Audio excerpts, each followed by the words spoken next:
أعوذ بالله من الشيطان الرجيم بسم الله الرحمن الرحيم والصلاة والسلام على رسول الله وعلى آله وصحبه أجمعين السلام عليكم ورحمة الله وبركاته. Biz o'tamiz xushuq turida. Nima xushuq? Namozni joy-joyda o'qiy. Bitta qoldi qo'yadilar. Joy-joyda o'qi. Tag'in ish namozni o'qi.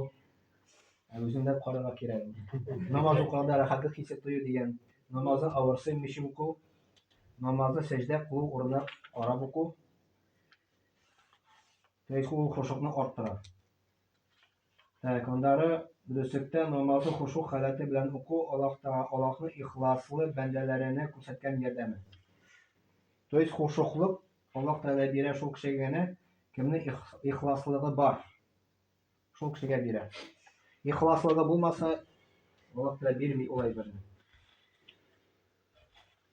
Butun narsa ixloslikdan. Narsa ul ixloslik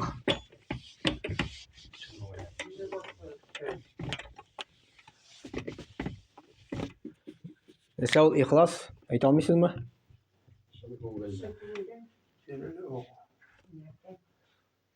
Doğru neşek? İhlas. Yok mu? Bilmişsiniz mi? Allah rızalığı için. Allah rızalığı için diyen söz. Şimdi kungelliğinden gene tüm Allah rızalığı için. Allah rızalığı için.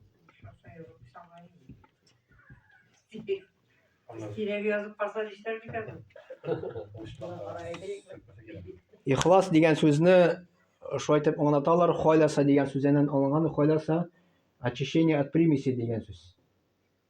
Masalan, bol bilan misol keltirdik endi. To есть karezni olamiz, qo'yamiz, masalan, centrifuga qachaytamiz, unda shu bilan birga bolcha, etigidan sito orqali shista bolchaga. Mana bu shista bolchaga degan so'z ixlos. To есть sen ish startding, o'zingning niyatingni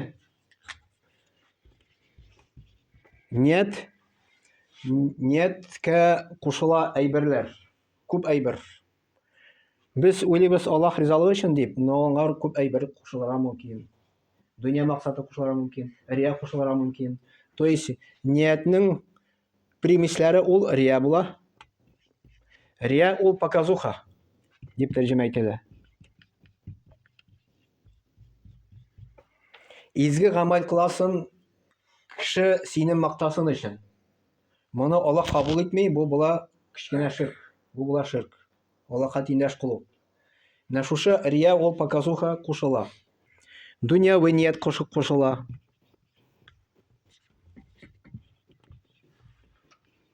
Dunyoviy niyat qo'shila. Masalan, iftor o'tkazdigiz ekan. Ishdan tilisa, чтобы sizni maqtasinlar deb. Mana bu dunyoviy niyat. İxlas siz mana shu primislardan o'zingiz niyatni tege tartasiz. Qoldirasiz только Alloh rizoligi uchun. Mana bu ixlos. Allohga ixlosdan g'iybat qilib to'g'ri yo'ldan borishni bir belgisi degan. O'zlikda namozni xushuq holati bilan o'qi Allohning ixlosli bandalarini ko'rsatgan yordami. Ama baritik Allohning amrlarini o'tavchi ham tiyganlaridan saqlanuvchi kishilarga erishadi. Shu ixloslikqa ham xushuqlikqa. Mana ixlos deb aytamiz. Plus xushuq. Shu ikki narsaga kishi erisha to'ka. Alloh qo'shqanini o'tagan narsa ham Alloh tiyilgan narsadir.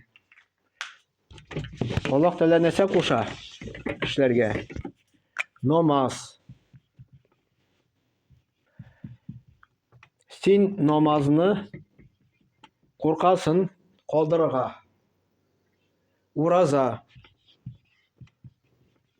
Urazaga e'tibor berasin. Uraza u тоже bik jiddiy ayber. Masalan, sen urazani qoldirding og'riq sababli, bu seni üstüne tushmadi. Sen должен восполнить boshqa oylarda. Если sen tik qana qoldirasan onu, sen üstüne yük bo'la Alloh qo'shunda javob tutasan.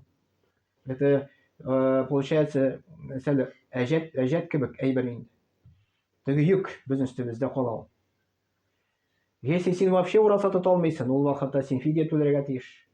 Бер көн өчен бер мескенне ашату дип килә инде. Поэтому ул ураза ул бик важный әйбер, ул син өстен төшмәй, пока син аны полностью бетермисең. Например, ауырсаң көнгә көнгә түлисеңме, или көнгә 60 көн түлисең? Юк, көнгә инде. Көнгә 60 көн аны әйбер.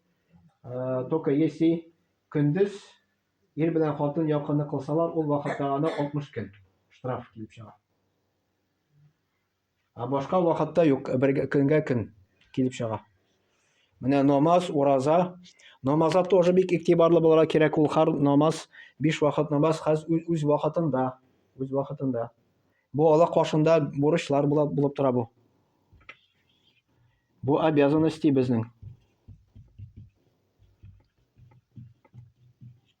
Бу обязанности безнең.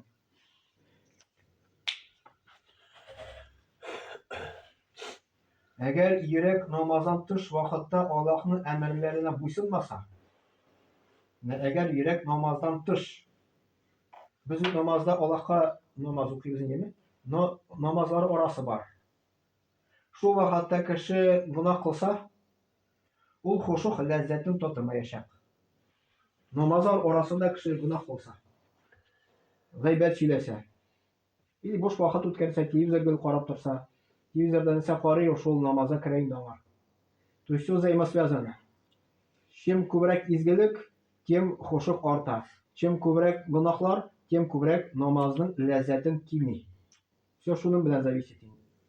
И поэтому мы с намазда не можем сосредоточиться все, потому что безнең дөнья. И намазда да дөнья керә. Бер сахаба булган. Сахаба инде ул Мөхәммәд пәйгамбәрне күргән кешеләр, иман китереп, иманда үлгән кешеләр. Ул уй белән уйлана торган булган. Еш. Без бит кай вакыт уйланабыз. Аны сораганнар, син кая киттең ди уй белән. Ул әйтә, мин хәзер кыямәт көндә ди, Сират күперен үтәргә маташам ди. Әле безнең уй белән, әле мәсәлән, кыямәт көнгә барганыбыз бармы уй белән? Юк, безнең шушы дөнья һаман. Алар сахабалар иманнары көчле сәбәпле күбрәк ахират турында уйлаганнар. И поэтому аларның дөньяда нинди бәла-каза килмәсен, алар җиңел үткәргәннәр. Потому что алар ахират белән яшәгәннәр. Менә бәла-каза килгәч, нәрсә турында укырга кирәк. Тамук турында укырга кирәк. Кыямәт көн турында укырга кирәк. Күбрәк тамук турында укысак, кыямәт көн турында укысак, шушы бәла-каза безгә кичкенә булып күренәчәк. Без аны җиңел булып үтәчәк безгә. Менә мәсәлән, даже бер китапта шуны мисал китерелә. Мәсәлән, бер кешене 25 елга утырталар икән төрмәгә. И ул бармакны, мәсәлән, сындырды дип әйтәбез. Бармак сындыру аның өчен ул мелочь по сравнению 25 ел төрмәгә караганда. Менә шулай кыямәт көн турында укысак, тамук турында укысак, бу дөньяда мәшәкатьләр бик кичкенә генә булып күренәчәк. Ул вообще бик кичкенә чагыштырып булмый ахират белән.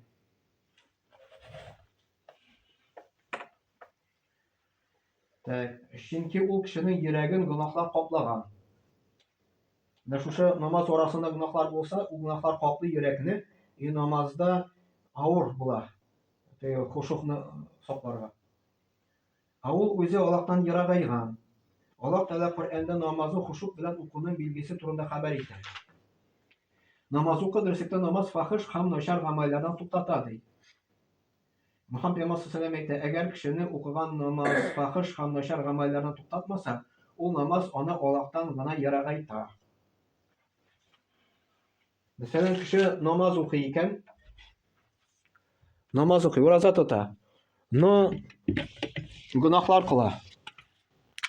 Намаз укый, әмма гунахлар кыла. Гунахлары бар. Гунахлар сәбәпле ул намаз Аллаһтан ерагайта.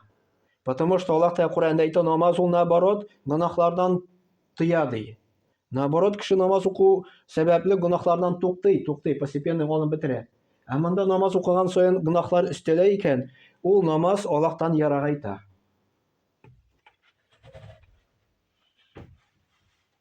Ипәт ул Мөхәммәд пәйгамбер сәлләм әйтә, әгәр кешене укыган намаз, фахиш һәм начар гамәлләр туктатмаса, ул намаз аны Аллаһтан гына ерагайта. Шушы хадистән чыгып, хушуклык халәтенә бары тик гөнаһлардан тыелучы, Аллаһның әмерләренә буйсынучы кеше генә ирешә ала. То есть кем гөнаһлардан саклана, кем Аллаһ Тәгаләнең әмерләрен саклый, тырыша, ул гына намазда хушуклык хисен тотый алачак, ләззәтне тотый алачак иншаллах. Бүгенгә булды иншаллах.